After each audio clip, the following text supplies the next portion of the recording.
নাসুহা। আল্লাহ বলেন, বান্দা যদি আমার কাছে তওবার মতো তওবা যদি করতে পারো, তোমার সমস্ত গুনাহ আমি আল্লাহ তাআলা ক্ষমা করে দিব। জোরে বলি সুবহানাল্লাহ। সমস্ত গুনাহ কি করে দিব?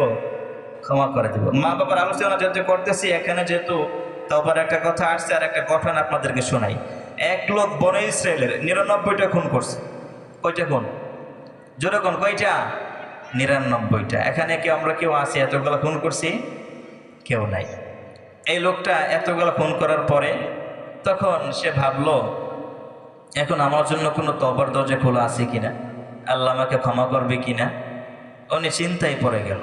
তখন বের হলো, দেখি কাউকে পাই কিনা, কোনো আল্লাহ আমার তওবা কবুল করবে কিনা। খুঁজতে খুঁজতে এক ইহুদিকে পাইল, ইহুদি পাদ্রী।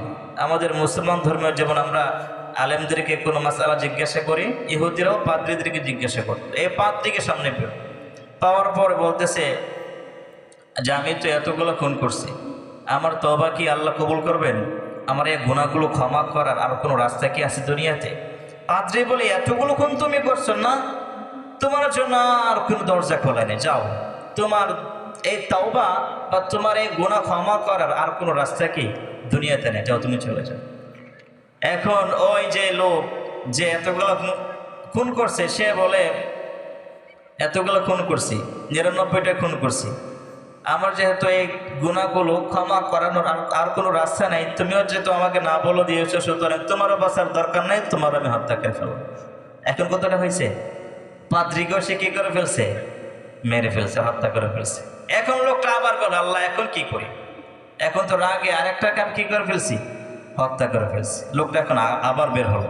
বের হওয়ার পরে এখন দেখতেছে যে কোনো দরজা আছে কিনা, কোনো তওবার দরজা খোলা আছে কিনা।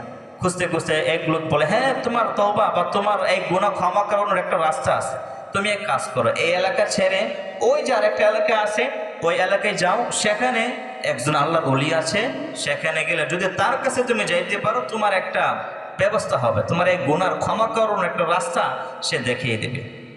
তখন সে চলতে আরম্ভ করলো, যাইতেছে যাইতেছে, পথের মধ্যে মৃত্যু চলে আসে, হায়াত শেষ। হায়াত কি? আপনি যেখানেই থাকেন, যদি আপনার হায়াত শেষ হয়ে যায়, আপনি যেখানে থাকেন না কেন, মালাকুল মউত আমাদের সামনে চলে আসবে, আপনাকে কি দেবে না? রেহাই দিবে না। ওই লোকটা যখন যাওয়ার ইচ্ছা পোষণ করলো গুনাহ ক্ষমা করানোর জন্য, এখনো তওবা করে নাই, তওবা করবে ওই ইচ্ছাই আরম্ভ করলো যাইতে। পথের মধ্যে আজরাইল এসে হাজির, রুহটা নিয়ে গেল। এখন এই রুহটাকে কে নিয়ে যাবে? রহমতের ফেরেশতাও নাজিল হলো, আবার আযাবের ফেরেশতাও নাজিল হলো।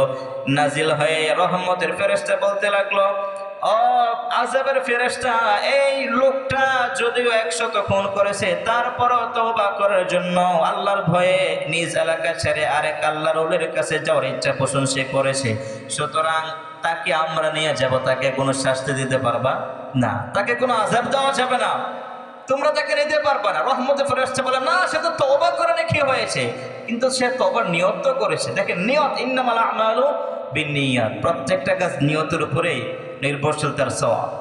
রহমতের ফেরেশতা বলে, না, তাকে দিব না, সে তো এখনো তওবা করে নাই, সুতরাং এখনো ১০০ মানুষ হত্যা করার আমলনামা, পাপ তার আমলনামায় আছে, সুতরাং তাকে তোমাদের হাতে দেওয়া যাবে না, আমরাই তাকে নিয়ে যাবো, নিয়ে জাহান্নামে ফেলবো। রহমতের ফেরেশতা তাই না, ওইদিকে আযাবের ফেরেশতা তাকে ছাড়েন। এখন কি করবে? আল্লাহ জমিনকে অর্ডার করলেন, জমিন দেখো, ফেরেশতারা ঝগড়া লেগে গেছে, কে আনবে এই রূহটা? সহিহ হাদিস, সহিহ বুখারীর হাদিস। দেখো এখন কি করা যায়। আল্লাহ বলে, জমিন, আমার এই বন্ধু যদিও ১০০ গুনাহ সে করে ফেলেছে, তারপরও আমি আল্লাহর ভয়ে, আমি আল্লাহর ভালোবাসার জন্য সে তওবা করতে তার মন চাইছে, নিজ এলাকা ছেড়ে আরেক এলাকায় আমার বন্ধুর কাছে যাইতেছে তওবা করার জন্য। ও জমিন, তোমাকে আমি আদেশ করলাম, আমার বন্ধুর দিকে যে জায়গাটা আছে, ওই জমিটা তুমি আর সংকীর্ণ হয়ে যাও। জোরে বলি সুবহানাল্লাহ। জায়গাটা কি হয়ে যাও? কমে যাও। আর পিছনের জমিনকে আল্লাহ আদেশ করলেন, ফাউহাল্লাহ, আদেশ করলেন, ও পিছনের জমিন, তোমরা আরো প্রশস্ত হয়ে যাও, আরো দূরে সরে যাও। যখন আল্লাহ আদেশ করলেন, আল্লাহর আদেশ জমিন মানে কি মানে না? আল্লাহ আদেশ করার সাথে সাথেই আল্লাহর ওলি ওই যে দরবারে যাওয়ার ইচ্ছা পোষণ করেছিল, সেই জমিনটা সংকীর্ণ হয়ে গেল, পেছনের জমিনটা আরো প্রশস্ত হয়ে গেল। এখন আল্লাহ তাআলা রহমতের ফেরেশতাদেরকে ডেকে ডেকে বললেন, আযাবের ফেরেশতাদেরকে ডেকে ডেকে বললেন, ও আযাবের ফেরেশতারা, রহমতের ফেরেশতারা, ঝগড়া করার কোনো কারণ নাই, এখন তোমরা জমি মাপো। কি করো? জমি মাপো। দেখো আমার বন্ধু, এই লোকটা যদি আল্লাহর ওলির বাড়ির দিকে যদি তার জায়গাটা কম থাকে তাহলে সে জান্নাতি, আর যদি পিছনের জায়গাটা কম থাকে তাহলে সে জাহান্নাম। এখন ফেরেশতারা জমি মাপতে আরম্ভ করলো। মেপে দেখে রহমতের ফেরেশতারা যখন জমি মাপতে আরম্ভ করলো, দেখে আল্লাহর ওলির দরবারে ওই বাড়ির দিকে জায়গাটা কম দেখা যায়। জোরে বলে সুবহানাল্লাহ। আল্লাহ বলে, গফির লাহু, তার সমস্ত গুনাহ আমি আল্লাহ তাআলা ক্ষমা করে দিয়েছি। 100 গুনাহ, 100 হত্যা সে করেছিল, তারপর তওবা এখনো করে নাই, তওবার ইচ্ছা পোষণ করেছে। এই তওবার নিয়ত করার কারণে আল্লাহ তাআলা সব গুনাহ কি করে দিয়েছেন? ক্ষমা করে দিয়েছেন। এই কারণে আল্লাহ তাআলা বলেন, ইয়া আইয়ুহাল্লাযীনা আমানু তুবু ইলাল্লাহি তাওবাতান নাসুহা।